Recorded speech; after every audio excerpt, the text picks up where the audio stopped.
bioskop lebar. Barudak kumaha nyali aman. Semoga barudak selalu dalam lindungan Allah Subhanahu wa taala dan dilancarkan segala urusan-urusannya. Kali ini Kokolopot kembali menguji nyali kalian dengan mereview film horor berjudul Siksa Kubur yang masih hangat di dunia perfilman di Indonesia.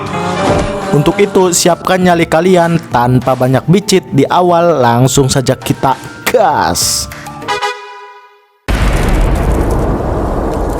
Scene memperlihatkan dapur sebuah toko roti yang dimiliki oleh keluarga bahagia. Mereka adalah Bu Eroh dan Pak Asim. Toko ini sudah buka cukup lama karena ini adalah usaha turun-temurun yang diwariskan oleh Mbah Buyut mereka. Eroh dan Asim telah memiliki 2 orang anak. Mereka adalah Saroh dan kakaknya bernama Udin. Bisa dibilang mereka adalah keluarga yang sakinah mawadah warohmah karena mereka tidak pernah cekcok satu sama lain. Bahkan kedua anaknya rajin membantu pekerjaan di toko roti tersebut. Namun belakangan ini penjualan roti sedang sepi karena saingan dengan toko roti yang lebih modern. Dan ada juga oknum tidak bertanggung jawab penyebar hoak mengatakan bahwa toko roti tradisional mereka mengandung minyak bagong. Hingga karena faktor ekonomi, kedua anaknya harus bersekolah di pesantren gratis yang terletak di pelosok desa. Hari itu, toko roti modern terlihat sangat ramai hingga antrian sampai ke depan toko mereka. Keluarga Asim dan Bu Eroh ini awalnya sangat harmonis sampai kejadian mengerikan menimpa keluarga itu yang merubah semua kehidupan mereka menjadi malapetaka. Saat waktu agak siangan, masuk 2 orang jamet yang cekcok di dalam toko mereka. Lalu sosok misterius yang meminta minum kepada Udin. Setelah minum, ia memberikan kaset radio kepada si Udin sambil memperlihatkan gelagat yang aneh dan beungeut yang terlihat boloho. Ia mengatakan kepada Udin agar jangan keluar dari toko karena di luar sangat berbahaya. Lalu sosok misterius itu segera pergi keluar. Udin yang polos beban dan boloho malah bingung dan tidak menanggapi ucapan sosok misterius itu. Saat mereka sedang tidak fokus karena si jamet yang cekcok di dalam toko roti, Saroh memergoki salah satu orang jamet yang hendak mencuri uang di laci kasir. Saroh langsung melaporkan hal itu kepada orang tuanya. Saat orang tuanya keluar mengejar si pencuri, tiba-tiba bam! Ledakan bom bunuh yang dilakukan oleh sosok misterius yang tadi menyuruh Udin jangan keluar menewaskan orang-orang di luar termasuk orang tua Udin dan Saroh. Kemudian Saroh dan Udin dimintai informasi oleh pihak kepolisian guna mendapatkan petunjuk.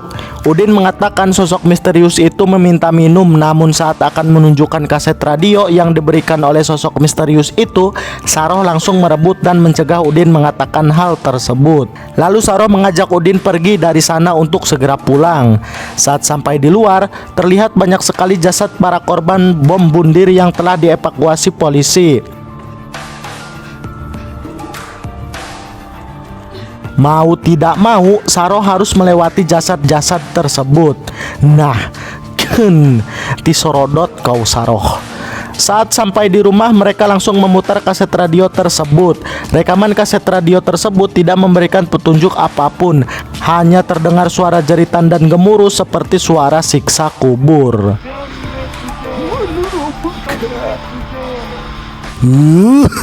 Mengerikan. Beberapa bulan kemudian, scene berpindah kepada Saroh dan Udin yang sudah disekolahkan oleh pamannya di pesantren yang terletak di pedalaman pelosok desa. Sekedar info, rumah dan toko roti mereka telah dijual sang paman guna membiayai pesantren dan sekolah mereka berdua. Saat sedang mengikuti mata pelajaran agama di kelas, guru Itoh menerangkan bagaimana proses siksa kubur berlangsung. Bayangkan, kata Bu Itoh, ketika manusia tidak bisa menjawab pertanyaan malaikat, maka ia akan dipukul bola besi berduri tajam dan panas, lalu digerogoti ular yang kelaparan hingga berulang-ulang. Namun karena Saroh yang tidak percaya dengan siksa kubur dan merasa kesal dengan kematian kedua orang tuanya karena bom bunuh diri yang mengatasnamakan agama dan siksa kubur,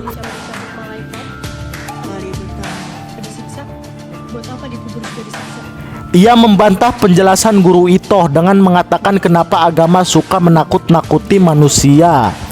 Jawaban itu membuat Guru Ito kesal hingga Guru Ito mengatakan, imanmu setipis tisu Saro. Kamu bisa saja mendapatkan siksa kubur esok atau lusa. Anak natskal. Setelah pelajaran selesai, Saro mengajak Udin untuk kabur dari sekolah dan pesantren itu melalui jalan belakang karena di depan dijaga ketat oleh para satpam.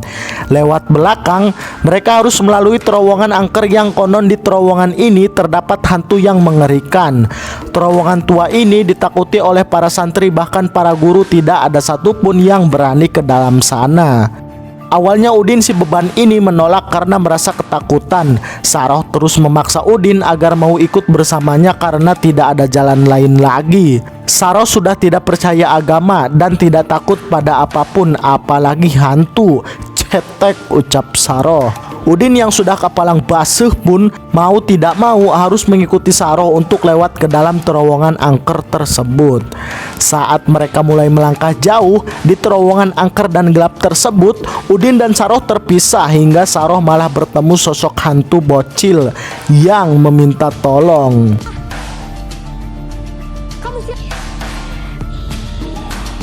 Hingga Saroh harus ngabret berlari kembali ke arah luar terowongan. Sampai di luar, Saroh sudah ditunggu para guru dan para santri yang sudah berhasil menangkap si beban Udin. Lalu Saroh dibawa oleh guru Yayah yang selalu baik kepadanya. Karena peraturan di pondok pesantren itu, jika ada santri yang berusaha kabur, maka jilbabnya harus diganti warna merah.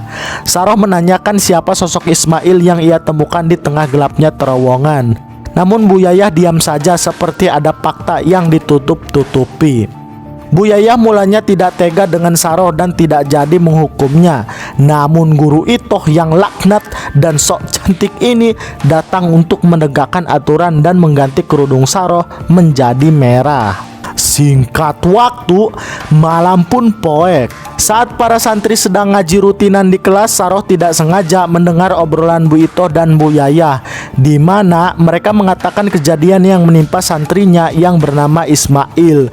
Nah, fakta terungkap, di mana sisi gelap di pesantren ini adalah setiap bulannya ada satu santri yang akan menjadi korban cabul yang dilakukan oleh pemilik pesantren atau dia adalah orang yang membiayai pesantren tersebut. Dan pada bulan ini korban cabul berikutnya akan menimpa Udin. Mendengar hal itu, Saroh yang tidak ingin kakaknya menjadi korban sodomi bergegas menuju ke pusat pesantren untuk menyelamatkan kakaknya. Sampai di sana, ia melihat Udin yang akan disodomi. Saat Saroh akan menolong, dia dihalangi oleh dua bodyguard pemilik pesantren. Karena Saroh yang lemah lembut kaum Hawa tidak bisa melawan kedua kaum Adam tersebut, hingga ia dikurung di sebuah ruangan. Saroh berusaha keluar dari ruangan itu dengan sekuat tenaga hingga kukunya copot.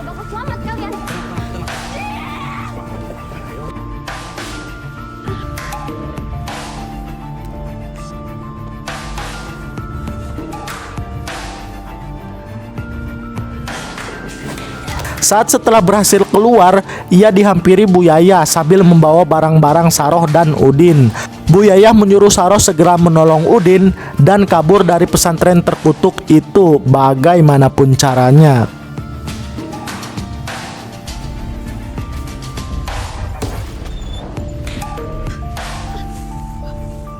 Mereka berdua pun kabur dan kembali melewati terowongan angker tersebut.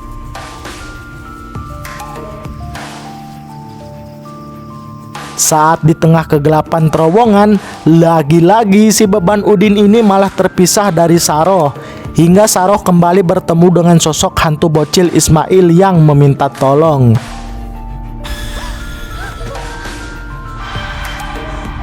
Saroh pun berlari ketakutan dan berhasil menemukan si beban yang sedang nyumput.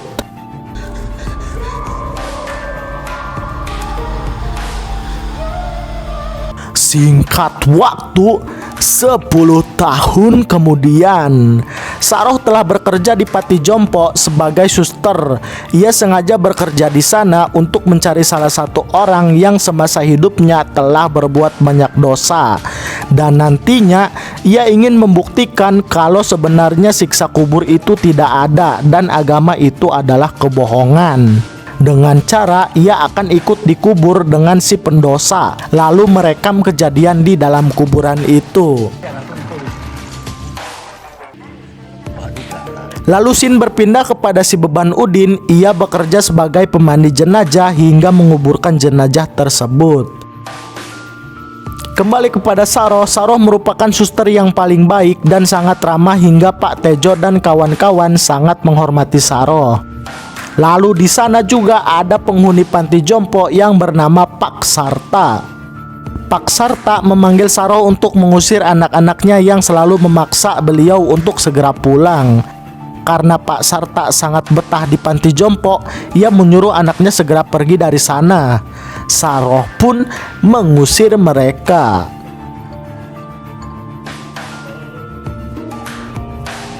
Saat Saroh sedang di dapur, dia dihampiri anak-anak Pak Sarta dan menghina Saroh dengan mengatakan bahwa Saroh adalah suster matre yang mengincar harta Pak Sarta. Namun Saroh yang merasa tidak terima, Saroh menyuruh mereka bersujud mencium jempolnya jika ingin Pak Sarta pulang, karena hanya Saroh lah yang bisa menyuruh Pak Sarta untuk pulang. Mendengar hal itu, anak-anak Pak Sarta yang kesal langsung pergi dari sana. Selama ini Saroh selalu mencari tahu informasi tentang siksa kubur melalui internet.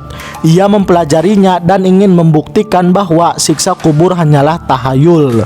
Saroh berniat akan mencari orang yang paling berdosa lalu ikut dikuburkan dan akan merekam kejadian itu. Lalu apabila siksa kubur benar tidak ada dan hanya tahayul, ia akan membeberkannya ke depan publik dan mengajak orang-orang untuk tidak beragama.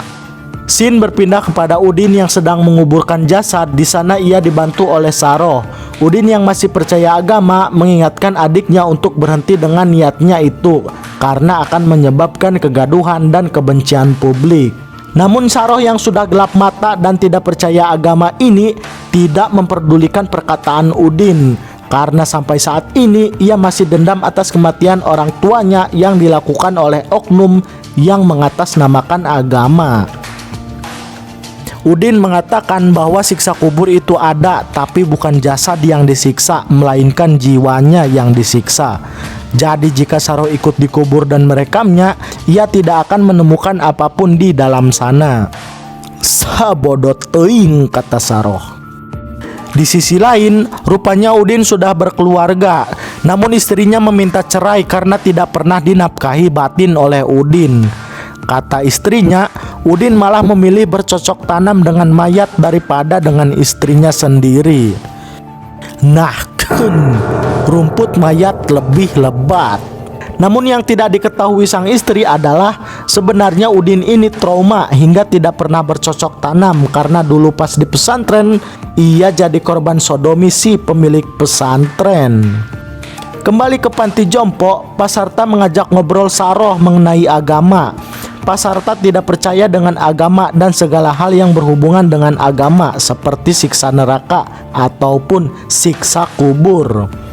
Pak Sarta menanyakan kepada Saroh kenapa tidak percaya agama tetapi ia selalu melakukan perbuatan baik.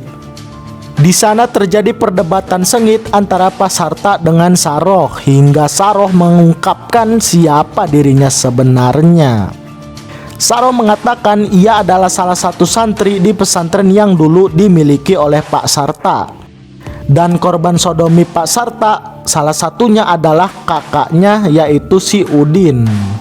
Nah, fakta kembali terungkap. Sebenarnya Pak Sarta ini adalah si pemilik pesantren yang dulu sering memakan korban para santri setiap bulannya. Pak Sarta ini sering mencabuli para santri hingga banyak sekali korban Pak Sarta ini. Karena Pak Sarta ini tidak memiliki agama, ia tidak menunjukkan rasa bersalah sama sekali dan menyebut hal itu adalah kebahagiaan. Yang tidak terduga di sini adalah Rupanya Udin dari tadi mendengar perdebatan tersebut hingga Udin yang merasa sakit hati atas trauma yang ia alami seumur hidupnya langsung merujak Pak Sarta saat itu juga.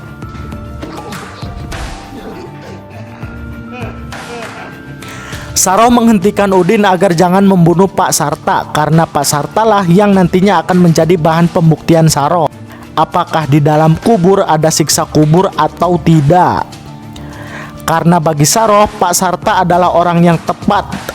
Karena Pak Sarta adalah orang yang paling berdosa yang dia kenal selama hidupnya. Di sini Pak Sarta malah merasa bangga atas prestasi yang ia capai selama hidupnya di dunia. Dan karena sudah puas dengan hidupnya, akhirnya Pak Sarta memutuskan untuk bundir saja.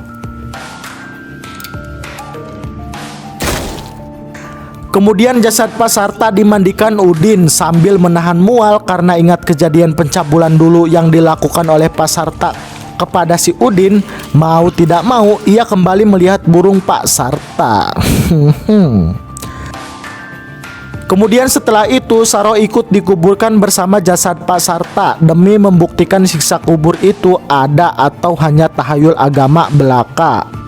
Saroh menggunakan handycam untuk merekam dan selang untuk masuknya udara agar tidak kehabisan oksigen. Lalu Udin menjaganya di atas kuburan. Malam pun poek. Saat Udin sedang menunggu, ada seekor ular yang mendekatinya. Sementara di dalam, Saroh mulai merekam dan tidak merasakan hal apapun atau tidak ada kejadian apapun di dalam kubur. Saat pagi tiba, Udin membongkar kuburan dan mengeluarkan Saroh. Saroh mengatakan tidak ada kejadian apapun selama ia di dalam kubur semalaman itu. Saroh berniat membeberkan fakta itu ke halayak publik melewati stasiun TV yang dikelola anaknya Pak Tejo. Ia ingin mengatakan bahwa siksa kubur tidak ada dan agama hanyalah tahayul, hingga Saroh berniat akan mengajak semua manusia untuk tidak beragama. Singkat cerita, saat di stasiun TV, Saroh mengungkapkan kasus kematian orang tuanya yang dibom bundir oleh oknum dengan mengatasnamakan agama dan takut dengan siksa kubur. Ia ingin membuktikan bahwa agama dan siksa kubur hanyalah tahayul belaka dengan memutar rekaman Saroh yang ikut dikubur dengan jasad seorang pendosa yang selama hidupnya telah banyak mencabuli banyak santri. Saroh mengungkapkan bahwa selama ia ikut dikubur tidak terjadi hal apapun di dalam kubur. Namun saat rekaman akan diputar, ternyata rekaman tersebut menunjukkan hal lain hingga membuat Saroh marah. Di sana kelakuan Saroh membuat orang-orang yang menonton juga ikut marah kepada Saroh dengan mengatakan Saroh adalah penista agama. Lalu Saroh pergi dan menghampiri Udin. Saroh menuduh Udin telah menukar rekamannya hingga terjadi pertengkaran antara dua saudara tersebut. Udin mengatakan bahwa apa yang dilakukan Saroh adalah sesuatu yang egois. Udin juga mulai menyalahkan Saroh bahwa kematian orang tuanya juga disebabkan oleh Saroh. Lalu tuduhan Udin dibantah oleh Saroh. Saroh mengatakan daripada elu yang hanya jadi beban keluarga, beban masyarakat, beban agama, beban negara, tidak berguna, lemah dan tidak bisa melindungi diri sendiri. Masya Allah, perkataanmu itu loh Saroh. Lalu Udin mengatakan bahwa Saroh telah terlalu jauh berbicara. Malam harinya, Saroh sedang memandangi foto keluarganya sambil mewek. Lalu tiba-tiba ada suara Pak Sarta yang memanggilnya hingga membuat suasana menjadi mencekam.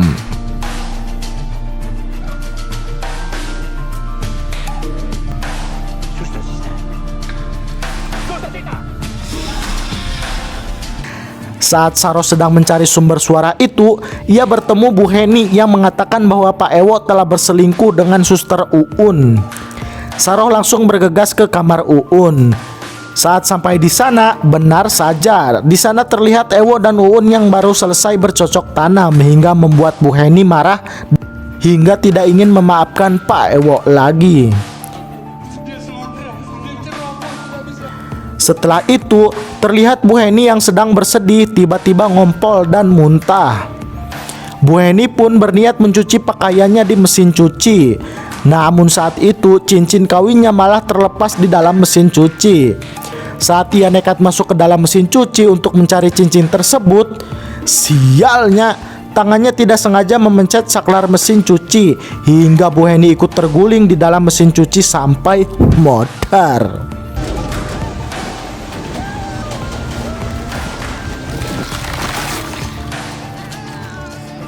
Melihat kematian Bu Heni yang sangat mengenaskan membuat Pak Ewo histeris dan menyebabkan kesedihan seluruh penghuni panti jompo itu.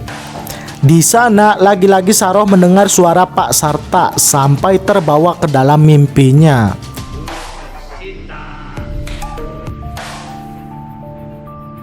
Ketika ia terbangun, Saroh melihat Pak Ewo yang menyalahkan Saroh karena tidak becus menjaga Bu Heni hingga membuat Bu Heni modar. Lalu Saroh menemui Bu Esti yang memiliki indera keenam dan meminta Bu Esti untuk bicara dengan arwah Bu Heni. Setelah arwah Bu Heni masuk ke dalam raga Bu Esti, ia meminta Pak Ewo untuk membunuh Suster Uun kalau ingin dimaafkan olehnya. Kamu sudah bunuh dia, baru aku mau ketemu kamu.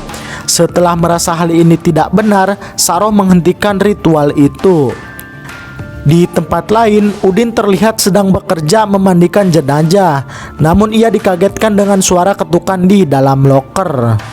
Ketika sedang mencari sumber suara itu, dia tidak sadar bahwa mayat yang barusan dimandikan oleh Udin tiba-tiba sudah terbangun. Hingga membuat Udin ketakutan dan ngabret lalu bersembunyi di dalam loker. Ayo kan. Tiba-tiba mayat itu berada di dalam loker membuat Udin histeris. Kembali ke panti jompo, terlihat Pak Ewo membawa pisau yang akan ia gunakan untuk membunuh Uun. Saat Uun lari ketakutan, ternyata penghuni lain juga ingin membunuh Uun hingga Uun tewas tertusuk pisau. Kemudian Uun yang sudah puas dengan hidupnya malah senang dan meneruskan tusukan itu hingga modar. Setelah itu Saroh marah dan bertanya kenapa mereka melakukan hal itu. Para penghuni panti jompo menunjuk ke arah televisi. Terlihat di televisi menyiarkan tentang kebenaran siksa kubur yang sudah tersebar luas hingga orang-orang percaya. Lalu Saroh yang merasa kecewa dengan dunia ini berlari menuju ke kuburan Pak Sarta dan kembali menggali kuburannya seorang diri. Saat ia masuk ke dalam kuburan, Saroh tertimbun longsoran tanah dan tiba-tiba Saroh kembali ke terowongan yang di awal film tadi. Saroh pun bergegas mencari jalan keluar.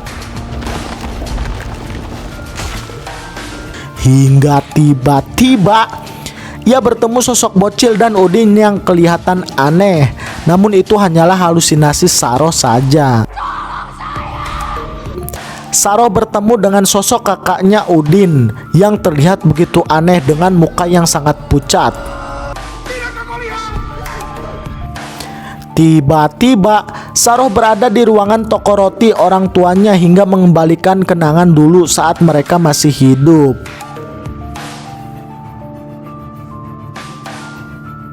Sadar ini adalah halusinasi, Saroh kembali mencari jalan keluar hingga ia bertemu dengan para bocil yang meminta tolong. Lalu Saroh dikejar arwah Pak Sarta dan melompat ke dalam lubang.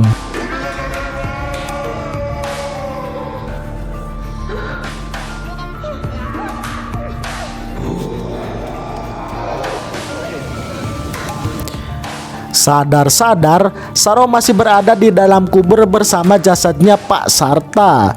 Juanco, ternyata selama ini kita telah menyaksikan halusinasi Saroh saja.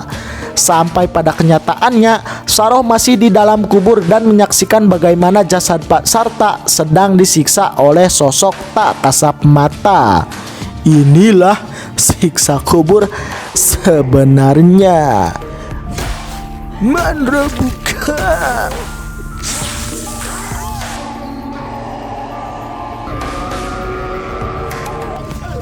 Kejadian itu terjadi secara berulang hingga membuat Saroh histeris ketakutan dan menyadarkan Saroh yang merasa berdosa karena telah menistakan agama, hingga Saroh tak kuat menyaksikan siksa kubur itu dan ingin kembali bertobat.